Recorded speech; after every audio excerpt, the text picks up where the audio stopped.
Bonjour à toutes et à tous, je suis Nicolas et je vous présente cette montre ProDiver référence 30094 pour confirmer que Invicta c'est de la... Non, effectivement, pour confirmer que j'aime beaucoup ce petit modèle. Donc j'ai une autre vidéo sur une montre vintage que je viens de vendre pour financer d'autres achats futurs. Et celle-là, elle part également aujourd'hui, je la vends pour des modèles plus onéreux, pour une plongeuse notamment.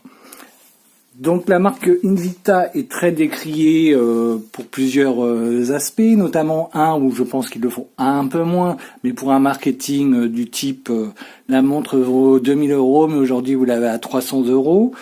Pour également ces designs très particuliers, après tous les goûts sont dans la nature, également pour des tailles de boîtiers astronomiques qui dépassent parfois allègrement les 50 mm, 55, etc. Et en ce qui concerne ce modèle, on apprécie ou on n'apprécie pas, c'est une montre hommage. Alors moi personnellement je n'apprécie pas les montres hommage, mais celle-là se démarque quand même un petit peu de la fameuse Rolex Submariner. Tout simplement, pourquoi j'ai acheté ce modèle? Moi j'ai une vieille montre Seiko vintage de 84 qui utilise un mouvement 6309A si je ne m'abuse. Et j'ai une autre montre Seiko que je présenterai une prochaine fois qui est le modèle SNK L23K1 qui est la fameuse montre à 75 $ de Seiko qui en paraît 1 million. Qui utilise un mouvement 7S26. Donc beaucoup de marques utilisent le mouvement Seiko NH35A, donc simplement avec la date, ou NH36A jour et date. Et je voulais tester ce mouvement sans que ça ne me coûte une fortune. Donc un des modèles les plus économiques était celui-là. On va déballer très vite fait le contenu de la boîte, comment elle se présente.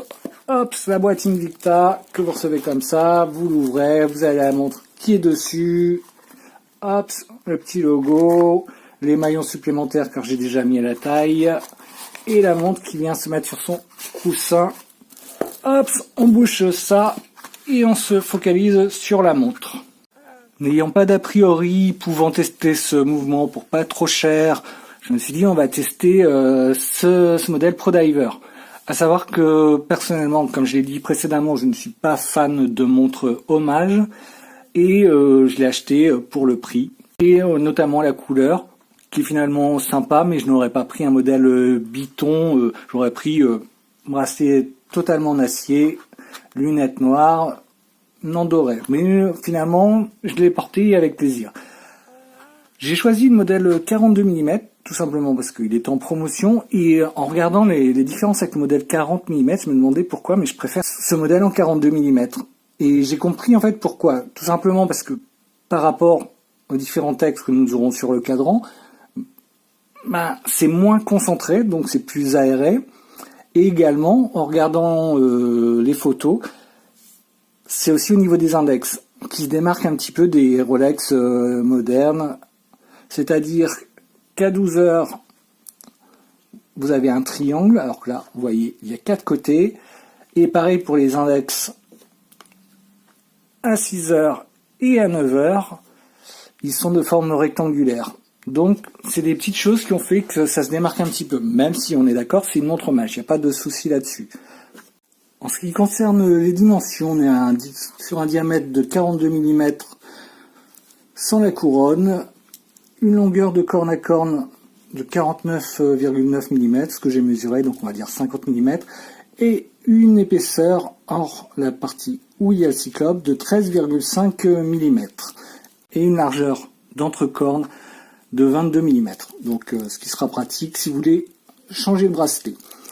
Donc on va attaquer par le bracelet parce que c'est le seul point négatif, et encore c'est pas le bracelet en lui-même, c'est si vous voulez enlever des maillons, les goupilles sont serrées mais d'une force. Franchement, j'ai déjà acheté des bracelets pas chers en métal sur AliExpress pour des petites montres et c'est tout le temps fait sans problème. Là, c'est vraiment compliqué à enlever.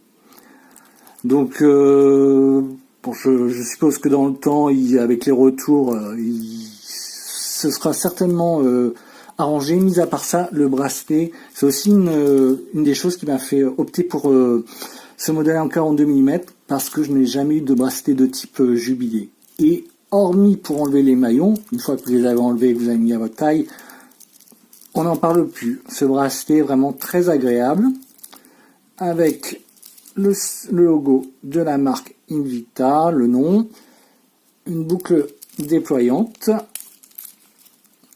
donc qui fait son effet, c'est-à-dire qu'il fonctionne parfaitement. Bon, après, on va pas demander à ce qu'il soit avec un métal plus épais. Par contre, les maillons sont pleins, donc ça c'est vraiment très sympa. De toute façon, cette montre respire la qualité. Alors je bouge dans tous les sens, et franchement ce bracelet est très agréable à porter. Donc bien sûr, au niveau du boîtier, là on sera quand même à un niveau moindre que des modèles plus onéreux, mais mis à part ça, c'est parfait. Cette montre se porte très bien. En ce qui concerne le cadran, je vais agrandir un petit peu. Donc ce que j'apprécie, ce sont les cadrans appliqués, pas de problème, ils sont bien faits. Comme vous pouvez voir, c'est parfaitement aligné. Donc on ne parlera pas de Seiko, qui malheureusement c'est une marque que j'aime beaucoup, mais je n'achèterai pas par correspondance une montre plus chère que les montres d'entrée de gamme. Ça me ferait mal quand même d'avoir quelque chose de non aligné pour le prix. En ce qui concerne le cadran, on a le logo et la marque qui sont appliqués en dessous des 12 heures. On a donc une date, vu que c'est un mouvement NH35A, avec le cyclope qui fonctionne bien, il n'y a pas de souci. Et donc 3 aiguilles, heure, minute, donc avec une aiguille de type Mercedes en ce qui concerne l'heure. Personnellement, je ne suis pas forcément fan, mais ça ne me dérange pas. Et une aiguille des secondes de type Lollipop avec, je vais appeler ça le contrebalancier, je sais pas comment on appelle ça, avec le logo d'Invicta. Donc on aime ou on n'aime pas, moi ça me dérange pas, au moins ça fait preuve d'originalité, parce que même si c'est une montre hommage, avec cette aiguille des secondes, avec le logo Invicta qui est écrit là, une couronne signée, donc pour un modèle de ce prix-là, c'est quand même sympathique, et ce que beaucoup n'aiment pas, et moi bon, s'il n'y avait pas, ça ne me dérangerait pas, mais avec Invicta bien visible. Enfin, bien visible, quand vous la portez, les gens vont pas le voir. Mais au moins, ils assument, même si c'est une montre hommage. Ils cachent pas que c'est une montre Invicta. Donc, il faut voir le beau rond côté des choses. En ce qui concerne la précision, je suis super content. Parce que c'est une montre qui est en moyenne entre 2 et 4 secondes par jour, voire moins. Ça dépend de mon activité, ça dépend de plusieurs choses, ça dépend de si je la porte ou non, dans quelle position je la remets, parce que je me suis amusé à faire des petits tests, mais oui, c'est vraiment entre 2 et 4 secondes. C'est une montre, comme vous voyez, je l'ai depuis 4 mois et demi. Bon, je change tous les jours de montre, mais là j'ai porté un peu plus dernièrement pour faire des mesures, etc. Et il n'y a pas de souci, elle ne bouge pas, c'est un verre minéral. Comme vous pouvez voir, il n'y a aucun pet, aucun dommage sur le verre. Hop, on verra pas très bien, mais le mouvement Seiko NH35 avec le rotor, la masse oscillante en jaune, on aime ou on n'aime pas, mais pareil, c'est typique de chez Invicta, donc moi ça ne me dérange pas, ils assument, ils se démarquent. Une couronne qui fonctionne très bien, qui est très facile à utiliser. Hop, quand ça s'enlève, c'est bien franc. Première position, ce sera la date. Deuxième position, l'heure. Et si elle est complètement dévissée et qu'on veut la remonter manuellement, car bien sûr on peut la remonter manuellement, on peut faire cela, et il y a un stop seconde, on se met en deuxième position, et si vous le voyez, la seconde s'est arrêtée. Donc au-dessus des 6 heures, on a 4 lignes de texte, donc précisant que c'est automatique, la profondeur, water résistance. Donc comme nous sommes en pleine journée et que là je suis en plein soleil, vous ne verrez pas grand chose. Bon là je vois la caméra, ça ne se voit pas du tout, mais ça brille beaucoup plus qu'il n'y paraît. Et ça ressort beaucoup plus vert quand même. Voilà ce que donne la montre au poignet.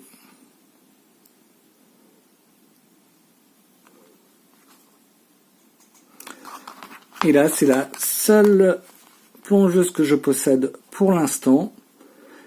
Donc, c'est la Orient Kamasu. Et honnêtement, l'Invicta Pro Diver, j'ai que des bonnes choses à dire dessus. Comme je vous l'ai dit, la luminescence, ce n'est pas la plus forte des plongeuses, on est d'accord.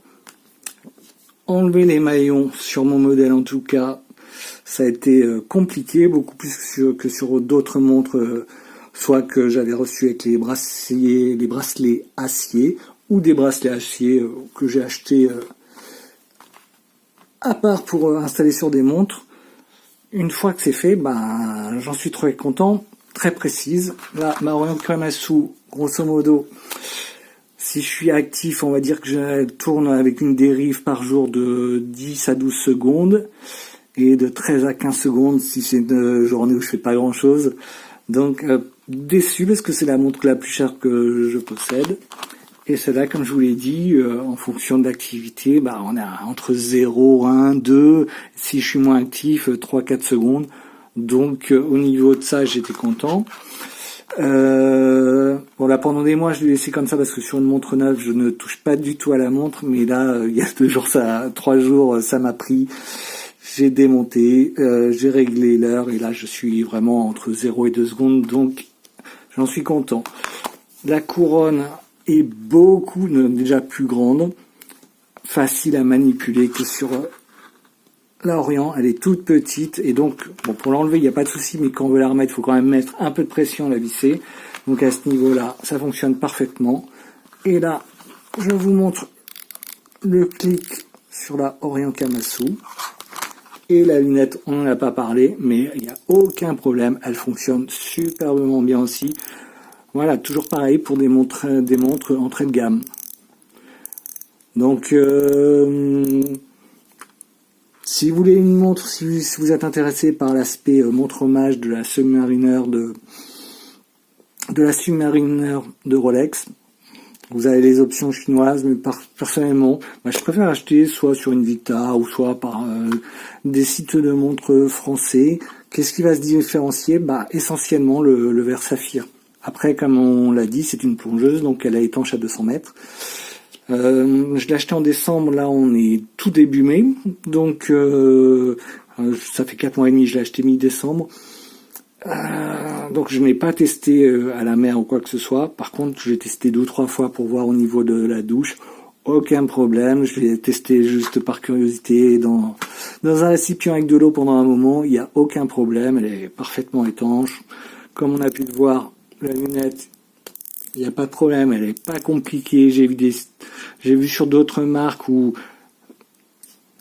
parfois on appuie là, ça fait un jour, ça bouge pas. Là en fait, et même il n'y a pas de retour. Là ce qui bouge, vous voyez c'est le bracelet, mais il n'y a pas de retour. Bien sûr elle est unidirectionnelle et comme la Orient, c'est une modèle sans ma clip. Donc si vous hésitez, que ce soit pour le mouvement comme moi, pour voir un petit peu ce que vaut concrètement cette Invicta, l'acier il est impeccable, le polissage est nickel.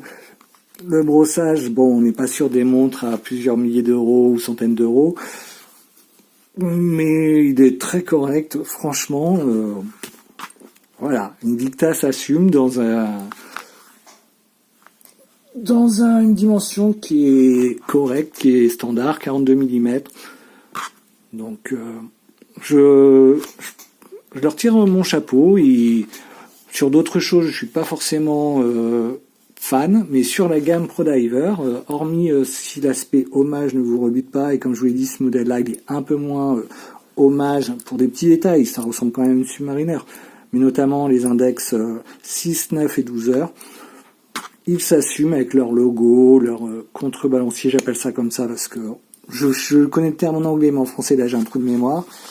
Couronne avec le logo, le fameux Invicta. Après, à savoir que il y a plein de tutos sur YouTube.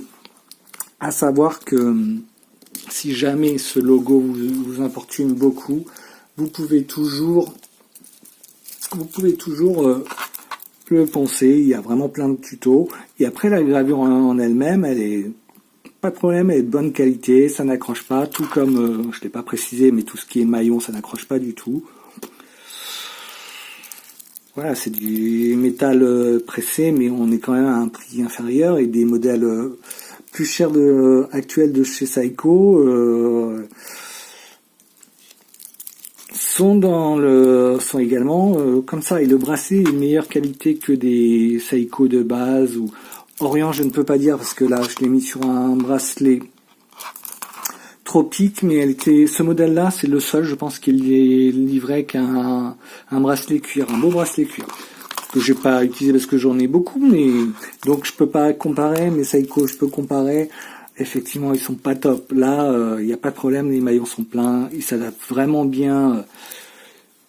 J'ai pas de côté bling bling quand je la porte. À la limite, ce sera juste voilà, la partie incurvée qui vient contre le boîtier, contre la carrure, mais rien à dire, quoi. Et comme je vous l'ai dit, tout c'est du beurre par rapport à la couronne, est mieux et plus facile à manipuler que sur ma Orient. Et la lunette, il n'y a aucun problème, elle est pas trop lâche, elle est pas trop compliquée, elle fonctionne parfaitement. Donc clairement, hop, je recommande. On va se quitter donc avec cette montre, donc hommage, mais qui assume, il n'y a pas de problème, ils assument le fait que ce soit une montre Invicta. Au moins, il n'y a pas de tromperie sur la marchandise. Donc avant de se dire au revoir, je vais revenir rapidement sur mon expérience d'utilisateur avec ce modèle Invicta ProDiver 30094 en évoquant les points négatifs et les points positifs. On va justement commencer par les points négatifs qui seront vraiment très peu nombreux, tout en considérant bien sûr le prix de la montre. Je précise que les différents points négatifs ou points positifs que je vais évoquer ne sont pas du tout classés par ordre d'importance, c'est vraiment de manière aléatoire. Donc l'un des premiers défauts que l'on peut rencontrer, c'est que c'est du verre minéral, ce ne sera pas du verre saphir. Donc ça dépend par rapport à qui on se place. Si on se place par rapport à Seiko, dont maintenant les premiers modèles Seiko 5, Seiko 5 Sport, qui sont entre 250 et 300 euros, bah, ils ont également un verre minéral, donc le verre Hardlex fabriqué par Seiko, qui est un verre minéral renforcé. Par contre, d'autres marques chinoises avec des caractéristiques équivalentes pourront proposer un verre saphir pour le même prix. Ce qui m'amène justement au deuxième point négatif, c'est que c'est une montre hommage. Donc elle s'inspire complètement, c'est plus que de l'inspiration, de la Rolex Submariner, à l'instar justement d'autres marques chinoises, la plus connue étant Pagani Design. Dans les autres points faibles de la montre, j'évoquerai également la luminescence. Donc elle brille plus, la couleur verte est beaucoup plus prédominante et homogène que ce qu'on voit en vidéo. Par contre, elle ne durera pas toute la nuit. C'est bien moins puissant qu'une plongeuse Seiko ou même que mon Orient Kamasu. Enfin, en dernier point négatif, j'évoquerai, comme je l'ai dit, les goupilles lorsque vous voulez réduire la taille de bracelets qui sont extrêmement serrées, vraiment extrêmement délicates à retirer. Concernant les points positifs, ils sont extrêmement nombreux. L'un des premiers, et ce qui m'a fait opter notamment pour cette montre, c'est le rapport qualité-prix. C'est un excellent rapport qualité-prix si vous l'avez en promotion en dessous de 100 euros, soit sur le site d'Okara, d'Amazon ou d'Invicta. Comme je l'ai évoqué en introduction, je voulais tester le mouvement Seiko NH35A dont est équipée cette montre, qui est un excellent mouvement qui bénéficie du stop seconde, de la date, du remontage manuel et qui a un tracteur. Donc c'est pas péjoratif, hein. C'est que c'est un mouvement fiable, robuste, qui dure dans le temps. Donc c'est pour ça que je l'ai choisi. Il y a également une très bonne lisibilité de l'heure. En un coup d'œil, vous voyez l'heure qu'il est, donc c'est très lisible. Le fait que ce soit une plongeuse, elle est étanche à 200 mètres, donc Aucun problème pour la baignade ou la douche, même si, comme j'ai déjà dit dans une autre vidéo, je ne vous conseille pas la douche avec votre montre. Euh, Super content de la précision du réglage. Mais ça, par contre, c'est vraiment propre à mon modèle parce qu'on peut avoir moins de chance. Parfois, on est proche du 0 seconde d'écart par jour et parfois, il y a plus. Ce qui est sympa quand on débute, c'est qu'il y a un fond de boîtier transparent. Après, comme c'est une plongeuse, certains puristes préféreront un fond plein pour une étanchéité accrue. Après, quand c'est une première montre automatique, c'est toujours sympa de voir le mouvement à l'intérieur et la masse oscillante, le rotor bouger en fonction de nos mouvements. Je parlerai également de l'impression de solidité de la montre et de robustesse. Et j'ai regardé pas mal de vidéos, beaucoup anglaises, sur YouTube concernant les montres Invicta ProDiver automatiques d'entrée de gamme. Et certaines personnes ont la leur depuis 15 ans, 20 ans, ils l'utilisent toujours. Donc c'est un gros point positif. Dans le rapport qualité-prix, il y a également le matériau du boîtier et du bracelet, donc qui est en acier inoxydable 316L. Comme j'ai dit, le bracelet est très confortable. On a une couronne vissée très agréable et facile à utiliser, pas trop petite. Et une lunette unidirectionnelle, 120 clics, très précise. Enfin, si vous voulez modifier cette montre, il y a pas mal de vidéos sur YouTube. Si vous voulez changer par exemple l'insert de lunettes, des aiguilles, des cadrans, on en trouve facilement. Il y a pas mal de vidéos tuto. Donc, si jamais c'est votre délire, il n'y a aucun problème. Plus tard, si vous voulez changer quoi que ce soit, il y a cette possibilité. Au final, pour tous les avantages qu'offre cette montre, eu égard à son prix, c'est une montre que je conseille totalement, que ce soit une première montre automatique qui ne vous coûtera pas une fortune, que ce soit une montre avec laquelle vous ayez envie de faire les 400 coups sans avoir mal au cœur si jamais vous la cassez, vous faites des rayures, vous l'abîmez. Voilà, comme je vous l'ai dit, quand c'est en promotion, vous regardez à moins de 100 euros, je conseille totalement ce modèle et les autres Invicta Pro Diver par rapport aux retours que j'ai pu lire sur les forums ou sur les vidéos YouTube. Je vous remercie d'avoir regardé cette vidéo. Comme je vous l'ai dit, en 2024, il y en aura beaucoup plus. Donc restez à l'affût. Sur ce, je vous souhaite une bonne soirée, une bonne journée en fonction de quand vous regardez la vidéo. Et je vous dis à bientôt. Ciao, ciao.